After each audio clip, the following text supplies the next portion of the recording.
Welcome along to this episode in my Arrow video collection series. This is episode 4 and I'm going to talk more about my Amaray cases. I will leave links down to the previous 3 episodes down below. Okay, so you can check them out. I urge you to check them out because I've got some really fantastic collector's versions of the Arrow stuff. You know, they're really good at collector's items there, more in the part 1 and 2 of that.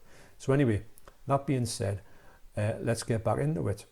So I left off just after looking in my Mario Bava, section, and I'm going more into ones that are like maybe tied together. They might be, sort of in a similar fashion. So this is where I'm putting them on now. They are usually more white on the sides, so these ones are all different colours. But I've flipped them all into the alternative art, which is on the other side. So I've got rid of everyone now. It doesn't have a little certification form on it. So if signed, so if you're going along and you see like an 18, it sticks out. To me, it does anyway.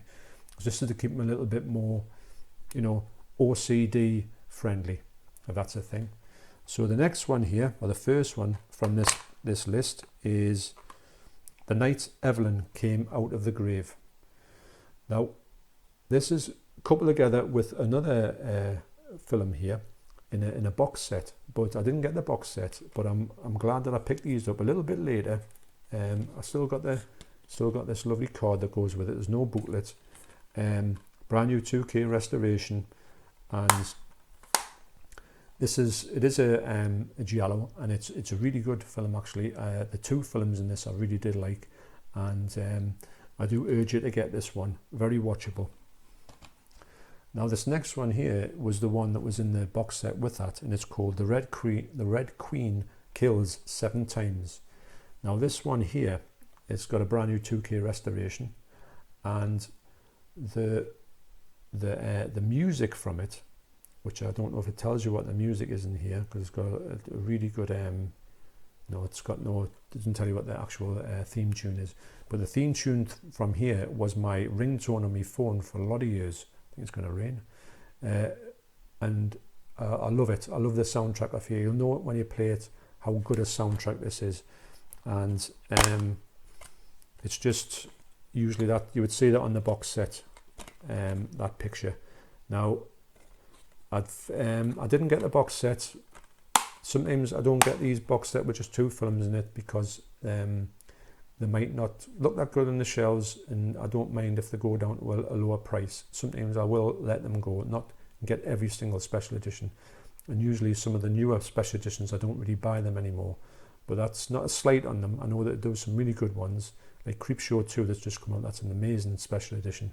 But sometimes I might leave them alone and pick them up as a sort of standard release. Maybe to save a little bit of money, but I'm quite happy with the Amaray cases at the moment with these releases. This is a great film as well. Good score.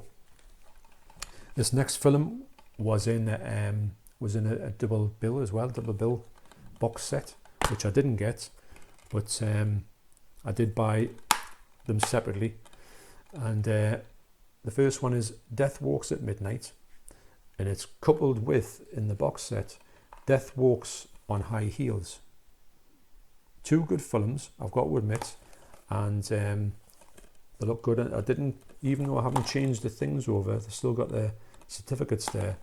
On the side, it hasn't got a certificate, so that's why it goes on the shelf like that. And I don't mind it looking at it because it hasn't got the 18 certificates. And even if I did swap them over, it hasn't got the 18 on there. But it doesn't matter. I think they look okay together. So they are from that box set. I don't quite remember, the Killer Dames I think it was called, the box set, and I let that one go, but I got them separately because I did want to see them films and they were really good. This is another really good film, and it's called What Have You Done to Solange? Now this is another brand new 2K restoration, and I've got the art card for that, and also it's got a booklet there. It's got a lovely, I like that picture on the alternative art, which is probably the real art on the cover, but yeah, it's got 18 on it. But I've swapped it out. I do like that cover anyway. But this is a good film, quite a good Giallo, and it's also got the whole thing. It's got Camille Keaton from I Spit on Your Grave is in it, but I'm not going to go into any details. But the thing when you find out what they have done to Solange is quite wow. And this is actually, was it? No, I don't think it was. This was with the Black Cat, and I think it was called in the Black Cat box set, or Black Cats or something to put together. Your vice is a locked room and only you have the key. What a title. Now, this is a film that I've got the R card for that. Now, this is a film that I don't think I've watched actually, and if I have, I can't remember it. It's got, I don't know, I'm going to say her name wrong, Edwige Fenwick in it, and I know I've seen her in a few films. I think she's great in films, so I will have to watch this one. I don't know why I haven't watched it. Plus it's by Sergio Martino as well, so I've just made myself a bit of a mental note to get that film watched. The next film is another Giallo. The fact these might just be together because they are Giallos, is The Bloodstained Butterfly. Now I watched this one and I did like it. It's got a nice booklet in there as well. I'm not saying I didn't like it, but I thought it was a little bit slow, and there's not much. I know it sounds a bit bad when you say there's not many killings in it, but there wasn't that many killings in it. But anyway, it's a good atmospheric Giallo. Now these ones here, it looks as if I'm getting towards the 6 Gothic Tales box set. Now I didn't buy that one, it was too expensive at the time. I know it's been, it went down in price, up in price. It's a bit of a funny one. You could probably get it quite cheap now these days, but I've got all the films out, but anyway, bought them all singular at the time, because I think they were all released more or less the same time. You could get the single versions as well as the big box set at the same time, so I just went and picked the single ones up at various times. Now the first one I've got here is The House of Usher. Now I've watched all of these films and I do enjoy them. It's got an R card here. We've got a box set, a booklet there. An R card there for A Comedy of Terrors. And I do like the Roger Corman films, I've got to admit. I don't know if I've watched them all. I don't think I've watched this one, but I might have watched this one. No, I have watched this one. It was really good. Yes, I do remember it now. And so these next ones coming up are the Roger Corman ones, which you would see in the 6 Gothic Tales box set. The next one is The Pit and the Pendulum. I think these are all starring Vincent Price as well, which is another amazing reason to have them. I think these are all released 2014. I thought released a bit earlier than that, but got a nice booklet with them. Probably these days the booklets aren't with them, but if you can put it without that, it's not too much of a hardship. And these are like Region B and that, and they still haven't been. These, I don't think these have been done on 2K prints or anything like that, but they're very watchable and they are very atmospheric. I think Roger Corman films are good in essence. Next one is Tales of Terror. Now, that's got the Zero Boys card in it, and I don't think I've watched this one either, but it's got Vincent Price, Peter Lorre and Basil Rathbone, and now you've done a Peter Lorre impression there, because I've got one of them in the bag. I'm not going to do the impressions because I might make another fool of myself, so I'm not bothered. But I can do it, or I can do something that he says. But anyway, we'll get away from that. But yes, that's another one out of the Gothic Tales of Terror. And this one here was probably the one that I wanted to see the most, and I don't think I've watched it. This is The Raven, and it's meant to be a bit of a comedy. Vincent Price, Peter Lorre and Boris Karloff. What a cast. And I remember I did watch this once on the telly years and years ago, and I really loved it. So, and I remember I didn't remember what the title was for lots of years. So it's one of them films that like slips you by, and you can't remember what the title is, and you want to go and get it, but you just don't know what it is. So but anyway, I know that it's that film, and I will watch it, but I don't think I've watched that one. I will have to watch these ones. Another one in the Corman box set is The Haunted Palace. Now that stars Vincent Price and Lon Chaney. I'm going to say that can't be Lon Chaney. or is it Lon Chaney Jr.? Because I don't think Lon Chaney would have been about in that time. Could be wrong. The Swinging Cheerleaders. That's a good picture there. Haunted Palace. Like I say, these are all ones that I think I'm saving to watch these maybe in a sort of in a run. Maybe get my wife on the go, and maybe she might. Because sometimes she does like these films if they're not too scary. And this one here is another one. Now, hang on, I'm going to say this is on the 6 box set, 6 tales, but if it's not, if there's more than 6 films, 1, 2, 3, 4, 5. Aye, so there's 7 here, so one of these mustn't be in the 6 Gothic tales, but they're all Roger Corman films. And this one's a comedy of terrors. Now I do remember putting this on, and I know that the print was a little bit scratchy, but irrespective of that, it's got it's got a star cast of Boris Karloff, Vincent Price, Basil Rathbone, Peter Lorre, and I don't know what his name is, but I know he was in what is it called? Some Like It Hot with Marilyn Monroe. So another stellar cast. And this other one here, which is maybe the one that wasn't in here, the box set, is the Tomb of Ligeia. Now I saw this one when I was a kid and I loved it. It was one of the ones that used to be always on the TV. I haven't watched it since, and I will have to have a note to say to my wife, will you watch these films with me? I'm trying to think we're still watching Godzilla at the minute, or Godzilla series, which we're loving. Now speaking of my wife, this was a film that my wife used to talk about, not a lot, but she used to say quite a bit, to say there was a film that she used to watch when she was a kid, and it used to make her feel physically sick when she used to think about this episode in the film. And it was a part which I'm not going to try and spoil it for you, because if you watch it, you'll know what I mean. But the film anyway is called Theatre of Blood with Diana Rigg and Vincent Price. It's a bit like, if you can imagine, Dr. Phibes, Rises Again, all that type of thing. So very much like that. Bit of an anthology film where you get like actors in it, have like a sort of tale happens to them. But there's one episode in here, there's one part of the tale which my wife was to do with eating, and she will never eat a certain type of food again, because there's one time I says, oh, why don't I have this type of food? And she says, no, because it reminds me of that. She said, did you ever? I says, oh yes, I remember that episode, and it was the part where, whatever happened. She says, oh no, I can't put me completely off that food. So this episode is in here. If you know it, you'll know what I mean. If you're going to watch it, watch out for a one that revolves around food, and you know exactly what I'm talking about. And we just got to mention one phrase, and she says she's nearly sick, but never mind anyway. So there you go, that's the inside of that one. Nice booklet with that one as well.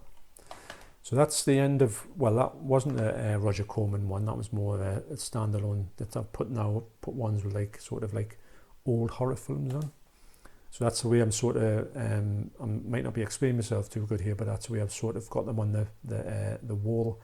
So if I wanted one that was like a Roger Corman one, I know roughly where it is. And if I want like get like a Giallo, I know roughly where they are. If I want to get like a Lucio Fulci film, I know kind of where they are. And also like you'll go into horror, maybe 80s horror, maybe comedy. So I've got that sort of them all mapped out, which you'll see in future videos, but I'll finish this video off with these extra ones, what I've got here. And the next one is Horror Hotel. Now this is also called City of the Dead. And this film here, if anybody's seen it, I would love to know what it's like, because it's one of them ones that I really want to watch, but I've never seen it cheap enough to buy it, because it does tick all the boxes for me, because it's got a person in Alice Lowe, who and his executive producer Ben Wheatley. I love Ben Wheatley's films, and I just really would like to know if that's anything worth watching, because I'm very interested in seeing it. And when I will buy it when it's cheap enough. So yes, so Horror Hotel is an early sort of Christopher Lee film, and it's in black and white, and I haven't watched it yet, I haven't even seen it yet, but I'm really wanting to watch that one. Speaking of Christopher Lee, Peter Cushing and Telly Savalas, and this is Horror Express. I remember watching this on the TV and loving it when I was a kid. Now this one, as soon as I heard it came out, I pounced on it immediately. I was quite surprised it didn't have a booklet or anything like that, because I got it on release. But it's got a brand new 2K restoration, and this was released in 2019. So this is getting up to the and it is a stunning picture. So Arrow have always had the game together, but they've really got the game together now, and I think the stuff they release is always like really stunning, or nearly stunning. So Horror Express, I haven't watched this title yet. I do want to watch it with my wife. I think she will like it. It's not too scary, but it's and if you've ever watched The Thing, you'll know what I'm talking about when this film is kind of, well, I think The Thing is a little bit copied off this, kind of.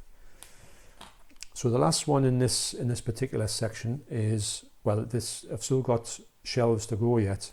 So this is the end of part 4, is The Hound of the Baskervilles. So this is Peter Cushing and Christopher Lee as well. So maybe that's why I put these couple together, to keep that section together, to give me a bit of an idea of where to go for that. I remember watching, I haven't watched this version, but I remember putting it on and being quite surprised at how many scratches there was on the picture. But I can get away with that. I prefer them not to be there, but if they're there and the picture's sharp, I can get away with that. So yeah, so that's The Hound of the Baskervilles. And because it's not 20 minutes yet, because there's just a little bit of time, I just want to talk about tiny bit about a film that I watched the other day, which I didn't think I was going to like, because when I first started watching it, I thought it was very, like average, and I thought I'm not going to enjoy this, although I do enjoy all the films of this other director. And I watched the first film of this director's run last night. I loved it. I do love this film. I watched it on Blu-ray, even though the Blu-ray quality is really, the film is shot on 16mm, and it's really, really grainy. But that being said, it doesn't matter, because it's the film itself is like one of the funniest films I've ever seen, and it was Clerks. Now this film here is Dogma, which I believe is the next one. Now the reason why I'm showing this is because I went to look for Mallrats, which I've got on DVD. So I went to put it in, and I remember getting it cheap, because it was the Blu-ray, the UK Blu-ray doesn't have any special features on it. So I went to get the DVD out, which I bought because it had the special features on it. I put it in and it wouldn't play. It said that the disc might have scratches on it. I looked at it, the disc did have scratches on it.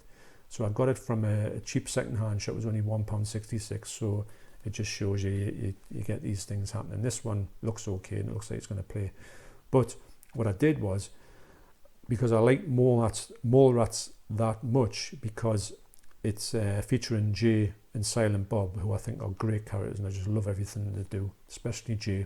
He's just such a madman. I thought, I haven't seen this one as well. I don't know anything about this film, even though I know that they're in it. And so I'm going to watch this now. But also I went and bought off eBay for 14 quid the US Blu-ray. It's got a slipcase as well. So that's just a little thing. I don't know why I'm telling you this, but I thought I'd share that with you, because I've been walking around the house saying Snoochie Boochies all the time, Nugans. So, once you get in the Jay and Silent Bob mindset, everything I do now, I'm saying Snoochie Boochie. So, it's a thing like that. So I just thought I'd share that with you, because I'm running out of time now. So anyway, I'll be back for part 5 now. This has turned into a bit of a massive series, which I do enjoy going through these Arrow versions videos, and I do think there's a lot in here which I realise I haven't watched and I do need to watch, and this might be a good way. There's the rain. Might be a good way of getting to tackle or conquer my Arrow collection. Okay, so thanks once again for watching. I appreciate all the comments that you're leaving down below, and if you've got any requests for, if you want to see more of a certain title, maybe one of the ones, the hardbox ones, I'm free to do I will do a separate video on it if anybody wants to see it. So thanks for watching again. You take care, and I'll see you next time.